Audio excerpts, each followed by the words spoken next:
rectifiers means it helps to convert AC into DC. So we will see this is one of the important circuits we use in power electronics. So this is the plan for today's lecture. First, I will give you the overview, and then we will see classifications or different types of uh, rectifiers. Then we will see rectifier circuits operation, how the circuit was constructed and how we can operate the circuit or how the circuit is working. And of course, when we see the circuit's operation, we will also see input and output waveforms. That is very important. So we are always going to study the circuit operation with respect to the waveform, output waveforms. And also we will see derivations of characteristics, because in the formula, suddenly you are saying sine alpha, cos alpha, and beta, things like that. So maybe you will be wondering, what is this alpha beta? So maybe you already have some idea because you have done some experiments in DC to DC converter, but I will try to explain some derivations. I will give you the basic and fundamental working principle of one rectifier. The same principle we can apply in all the rectifiers. So now let us start. Overview. So we are always talking about AC, DC, AC, DC, right? In this course, power electronics. So what is AC? So AC means the voltage or the current alternates between positive, let me take my pen, alternate between positive and negative, with respect to time, and the resulting waveform shape is sinusoidal. So if the voltage, if it really happens like this, then we call this as an alternate current or AC. Shortly, we call this as an AC. So in our home, we have also so many appliances we are using. So some of the machines and appliances we need AC, and some of the appliances we need DC. So what is DC now? So you know now AC. So AC means the waveform is just oscillating from positive to negative all the time. So from here, one positive half cycle and one negative half cycle. This is called one complete cycle of AC, or we can also call this as a one frequency. So the unit is hertz. So here the time is equal to, let us say this is 0 volt and this is the time, right? So this is a 0 second x-axis. Let us say this is a 1 second. So the time is equal to 1 second. So we can calculate frequency is equal to 1 by t. So 1 by 1 is equal to 1 hertz. So the same cycle, whatever's happening in this one cycle, one complete cycle, this is what going to repeat in all other cycles. So if you study one cycle, then this is equivalent to you are studying the entire process, what is going to happen when you apply this AC into any circuit. You know, whenever you apply this AC input to one system or one converter circuit, you get some kind of output. So the output is not same as the input. The output is different in amplitude and also phase. It's different in amplitude, phase, and also frequency. So we have to study how this is happening. Okay, I will explain the detail into in a while, but just remember this is called alternate current. And what is DC now? DC is just a direct current.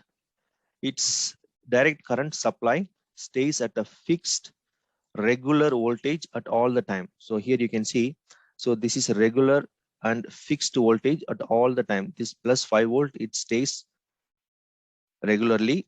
So this is why we call this directly, it's going like this. This is not going or oscillating from positive side to negative side. This is the negative side, right? So this is not going like this alternatively. So this is going directly, this current. That is why we call this as a direct current.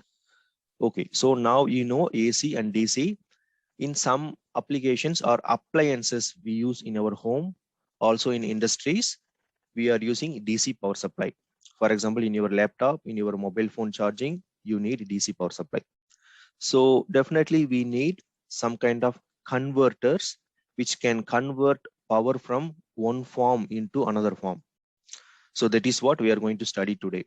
So if we convert AC into DC, that is called rectifiers. This is the complete power supply system or complete power supply circuit of DC power supply. So you can see here in this system. So the first we have kind of power transformer, and then in the power transformer, what is the input? We are giving, for example, if you are using this circuit in USA, and you are giving 120 volt 60 hertz. This is the standard voltage in USA, and also in some other countries they use this one. But for example, in Norway we use 230 volt 50 hertz. This is the standard voltage standard in Norway. The entire world is using only these two standards. So many countries are using this one 230 volt, and many countries are using, or actually few countries are using this 120 volt. Both are okay. So you can see here we have the high voltage low frequency in Norway. So in USA, for example, they use low voltage high frequency. You should note down this. This is 60 hertz. This is 50 hertz. It means 60 cycles per second AC, 60 cycles per second. And this one is 50 cycles per second. Okay. So now we are talking about the entire power supply system, DC power supply system. So the first component is called power transformer.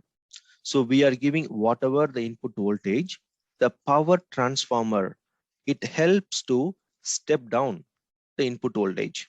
So whatever you are giving, it will step down to another level. The output of the transformer is still an AC voltage. So whatever the sinusoidal you are giving, you are getting still the same sinusoidal signal.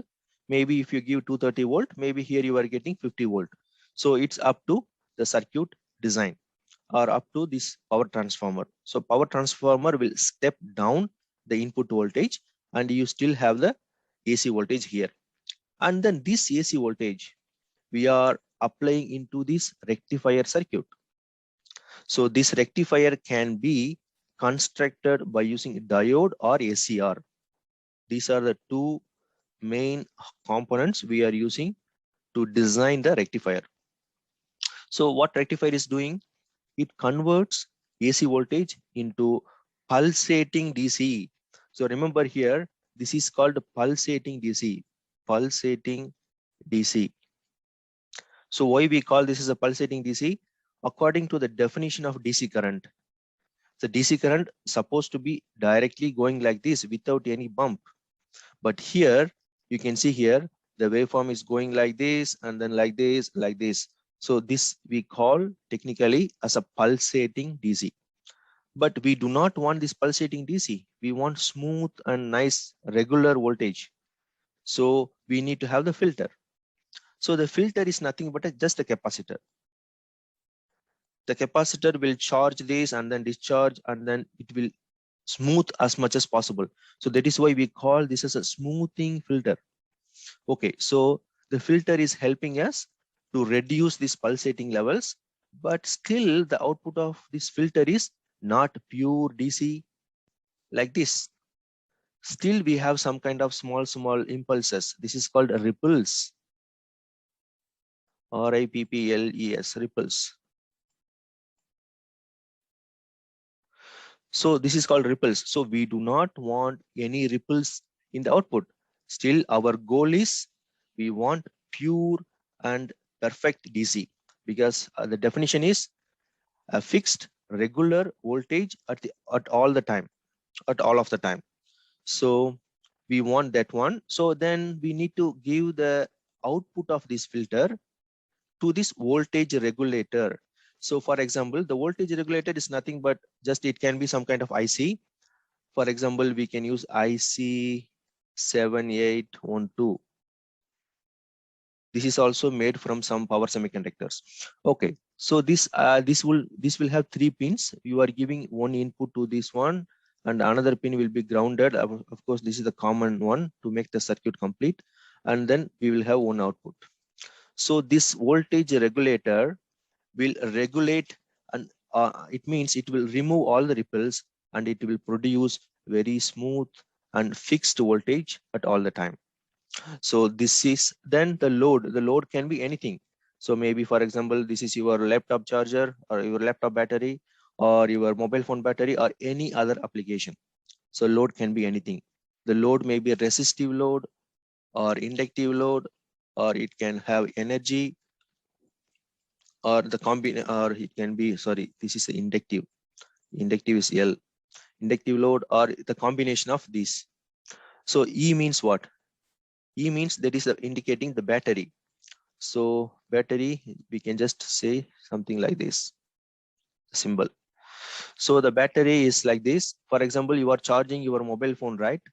So from the adapter, the small one you have in your hand or in your home. So that one is doing all these function, and then you are charging. The load is just a battery. So at the time here, we have to consider the load as a E. Okay, so this is the complete power supply system. So rectifier is helping us to convert this stepped down AC into pulsating DC. That's all the job of this rectifier.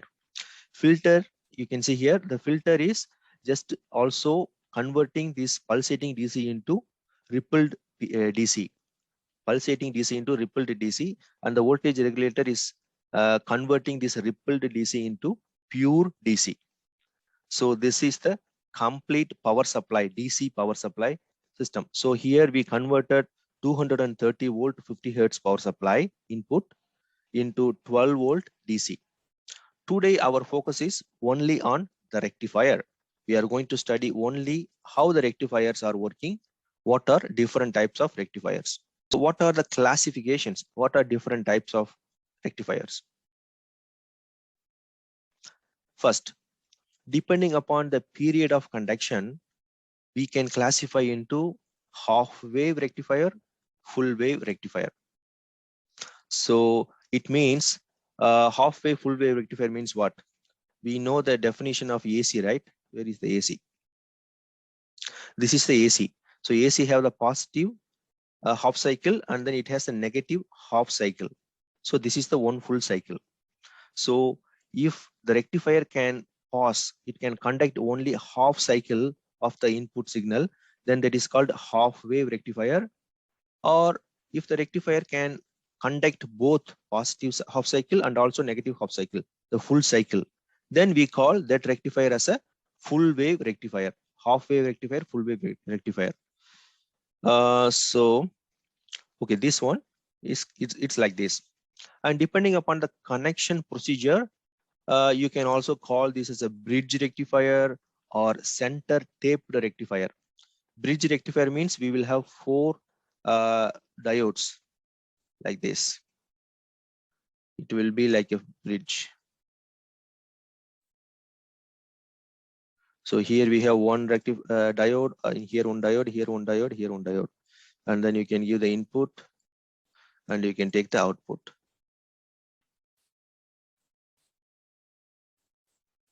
It's very simple. This is called bridge circuit. This, why I put the circle here, because this can be a diode or this can be an SCR. So any device you can use it. So here you are applying the input. That is a 230 volt or maybe stepped down voltage. Now we will consider, or we will assume this is a 230 volt 50 hertz AC signal we are giving as an input. Maybe the output you can have, if you use the diode, you will get only the fixed voltage at the output. Maybe plus 12 volt means only plus 12 volt. But if you use a kind of SCR, then instead of fixed DC, you will get like a plus 5 volt to plus 48 volt DC. You can vary the output based on your need. So variable DC power supply if you use SCR.